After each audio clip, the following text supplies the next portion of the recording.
All right, I just want to warn you before we start that we might wind up in the car having to finish this video because I think it's probably going to rain, but this is actually my favorite kind of day to record, to make film, you know, to make stories. I just love these foggy kind of rainy days. It just, you know, the colors look beautiful. It's very dramatic. I think it's just really the best way to film for me, for my style of work. So anyway, this is not a video about the Sony FX30.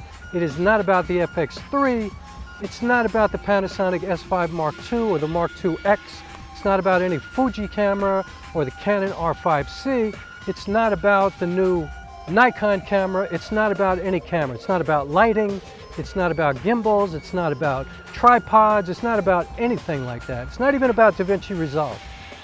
This video is about what you actually do with all that stuff, which I want to talk about because I just had the most amazing experience and I'm towards the end of it right now. I'm not at the end of it, but I'm towards the end of it, where I shot a feature-length film for the last 2 years. I have one shot left.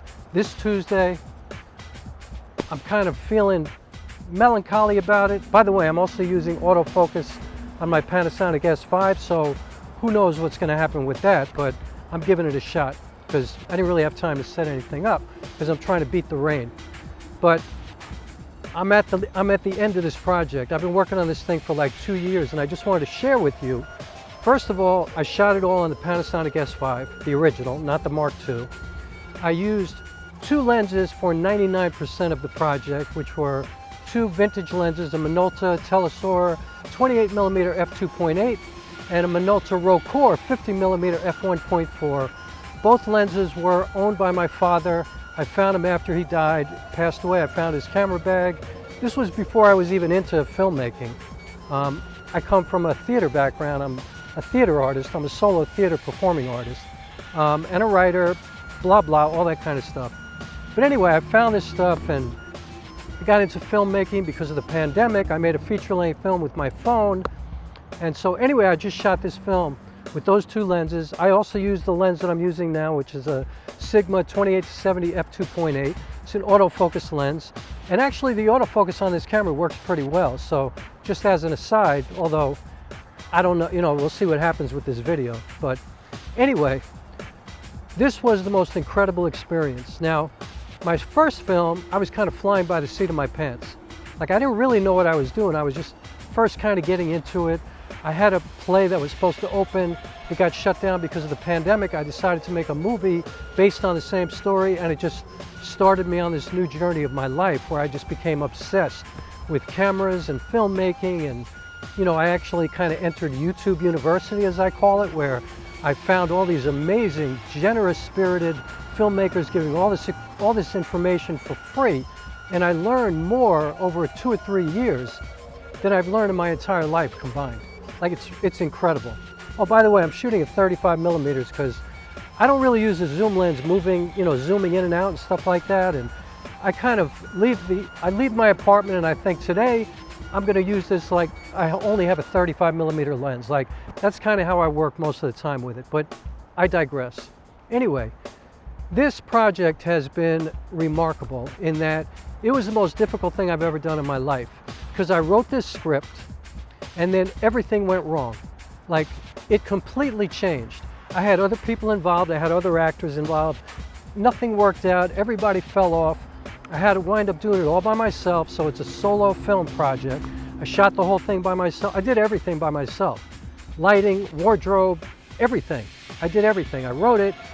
It's a self-made project. Sound, all of it. By the way, I'm using the purple Panda lavalier mic. It's under my sweatshirt. And I'm using a Zoom H1N, the red one, kind of like red, although I shouldn't have picked the red one because it's harder to hide that. But anyway, I don't have a wireless mic setup, which I'm going to switch pretty soon because I think I'm going to get the new, not the DJI, but I can't even think right now. Anyway, I'm going to get a wireless setup. So, I'm talking really fast because I think it's going to rain. My brain is moving much faster than my mouth right now. I lost some of the actors I was supposed to work with. I actually lost some of the help I was supposed to get from people. I did get some help from my friend Kelly, which is amazing. Thank you so much. And you'll see in the film. I don't want to give away too much about the film itself, but I just want to say that the project was incredible. Everything went wrong. I had to be completely flexible with everything. I had to rewrite the script. I had to rewrite the environment that I wrote about, because most of the story was supposed to happen in the dead of winter, and we got no snow last winter, like none. And you know, of course, now that I've finished, we're probably going to get buried in snow this year. We'll see what happens. But anyway, I just want to say real quick that I'm about to get the final edit, you know, endeavor upon the final edit. I'm first going to get a good first edit, give it to my friend Steve Peckman, who's going to be creating the score to this film. He did the score to my first film, The Center of Distance, and by the way, we won a bunch of awards, and many of them were Best Original Score. So he is a beast of a musician and just a great guy. I'm also going to include my friend Lily Annell and her amazing sister Barbara Annell for some of the music as well. I don't want to get into too much of that, but I had to be flexible. I had to rewrite the script. I had to redo locations. I had to rethink how I wanted to shoot it. Like, I had to rethink everything. But that wound up being an amazing experience because it taught me more about filmmaking, because what I realized is that filmmaking, whether you're using any of those cameras, even if you're using a Red Komodo or anything and you're on a big gigantic set with a gigantic budget and all this kind of stuff, filmmaking is all about problem solving. It's about having a story that you feel absolutely compelled to tell, that you must tell the story, otherwise you're going to die if you don't tell it. But you have to figure out, first of all, how to solve the problem that the film is about. Like, there's a problem of this story and you have to figure out how to get to the end, how to solve this problem. That's like storytelling 101, you know, conflict resolution, all of that. But also to actually film it. When you come upon all these problems, you lose actors, you lose locations, you change everything. You suddenly have to figure out how to solve these problems. You know what I'm saying? And so I'm so grateful for this journey. Now, there were many times during this journey where I almost gave up and I was like, you know what, I can't do it. I just can't get this done. Like, it's just too hard, it's too frustrating, everything's going wrong. I don't have enough money to do this. I've been spending all my money, and I did get some help with a GoFundMe, but that doesn't even approach the amount of money that I have had to spend to do this film. Time, like, it's crazy. Getting up at 3 o'clock in the morning, 2 o'clock in the morning, staying out all night, you know, standing in a bridge all night just to get the exact shot that I want. Like, going to bridges all over New York State, like from New York City to all the way upstate into the Adirondacks. Like, I've done so much to try to get this to what I want, when in fact, it has nothing to do with what I wanted initially. It's just, as I was going, I just kept thinking of more ideas, and I was like, I got to do that. I got to do this. I got to get this done. I got to figure it out. And so I guess I just have this thing inside of me that just never is willing to give up or quit on anything, even to my own detriment sometimes. And so I don't know. I'm to the last shot. I'm going to get it done. You know, God willing, I live another day, because, you know, nothing is ever promised, and I'm grateful for every minute of every day. But the experience has taught me about problem solving to the highest level. And I'm all about problem solving and overcoming obstacles and getting through things that seem difficult and seem impossible. And I'm the kind of person, like, just tell me what I can't do, or tell me what I'm not supposed to do, or tell me about what I'm being stupid to do. And I will figure out how to get it done. Like, I'm that guy. But I have to admit that this project almost took me down. I mean, I got injured during this project. I got hurt pretty bad because I was putting myself in kind of precarious situations. I almost got arrested a couple of times. Like, it's been quite the journey, but I'm so grateful to be at the end of it now. And I just wanted to say that I'm so grateful to have this camera, Panasonic S5. It doesn't have the greatest autofocus, although it's pretty good for this kind of situation. And I'm banking on the fact that when I get home, I look at this and I'm in focus the whole time, because as long as I don't ask it to track me or do any kind of stuff that Sony can do or Canon can do, it's okay. And I know that the new S5 Mark II is probably much better at that, from what I'm seeing on the internet and on YouTube and what I hear and blah, blah, blah. That's fine. But most of the work that I do is manually focused anyway. Like, I'm more of a manual guy. I like to be more hands-on, involved in the project. I don't know, I'm not really into getting all that, responsibility taken away from me. I guess I don't really trust it, but I could certainly see the advantage of having unbelievably great autofocus. And I did own the A6400, a Sony camera before, and the autofocus was amazing, so I know what it's like. But I'm a manual focus guy. I enjoy it, and I love using vintage lenses. And I'm also about to shoot a project that's anamorphic, and so that's all manual. And so I digress again. I'm just sharing that I'm to the very last part of this project. And I guess I just want to say that, you know, I watched a video this morning by that guy Volandis, who's a filmmaker that I greatly respect and who I follow.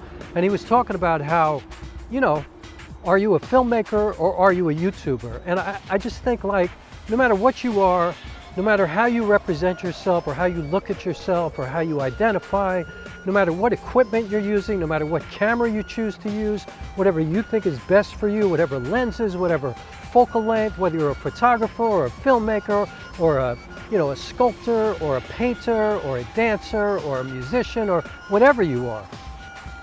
It's all about the story. It's all about the journey. It's all about making art. And in my opinion, artists, more than anybody else, are the people that bring us together as a humanity, that help us to build our empathy, to get us to kind of a more elevated place as human beings, you know? And so I'm so grateful to be able to do this, grateful to have this camera. I'm grateful for all the adversity that I faced over the last couple of years. I'm grateful for all the people who are helping me, because nobody can do anything by themselves. Like, you can do things by yourself, obviously, in a literal sense, but it's never healthy to live a life all by yourself, to do everything all by yourself. And trust me, I am the most solitary motherfucker you've ever met in your life, and I recognize that that is not the healthiest way to go. So, that's all I want to say, and I beat the rain. It's amazing. I also want to say I only had like 25 views on my last video. Now, I don't have a big following here on YouTube. I have a pretty big social media following, but on YouTube I don't have it because I don't really know how to do this yet with regards to the algorithm and stuff like that. And I'm not going to front. Like, I would obviously love to be monetized and have another, you know, type of income, some passive income, or it's not even passive income. Like, I enjoy doing this. And I'm going to continue to make YouTube videos, whether I get 23 views or 2,300 or 2.3 million or whatever. I don't care. I have plenty of videos that have had a lot of response, and I also have had a video now that has 23 views. I think now maybe it has 30 views or something like that. Obviously, I did something wrong.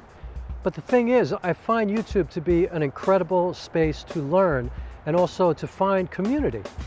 I made a video about Mark Bone's Art of Documentary class that he offers to people, you know, this course. And I'm going to join it next year because I couldn't join it now. But, you know, I would never have known about it if I wasn't on YouTube. Like, I never would have even heard of it. And so YouTube is an amazing thing. I never would know half of the stuff that I know about filmmaking if it wasn't for YouTube. So anyway, I'm all over the place right now. Find a camera that you love if you're a filmmaker and just work with it. Every camera that's out right now is just absolutely incredible. You know, find a guitar that you love and just play. You know, get involved with whatever dance piece, or be a sculptor or a painter or whatever. Make art, bring people together, do work that's meaningful, that, you know, is socially conscious, that, you know, can, like I said before, help us grow our empathy and make us understand each other better and create dialogue, because I feel that artists, more than anybody else, more than politicians, more than teachers, more than anybody, artists are the ones who can bring us together. And I'm going to end right there because it's actually starting to rain. So thank you so much for watching. Congratulate me on getting to the last day, and onward I go with this film. There'll be a screening sometime in the spring, hopefully, if I can get this thing done. And I'm so grateful. So again, shooting with the Panasonic S5, I'm using a Sigma 2870 f2.8. I'm shooting at 35 millimeters.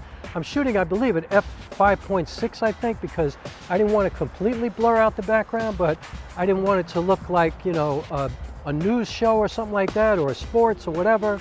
And so, see how much fun I'm having? I don't even know how to end this thing. So I guess I'm going to end with saying I made this feature film, and you know what? My other film just got accepted by Film Hub, which is the best aggregator / distributor for independent filmmakers like myself.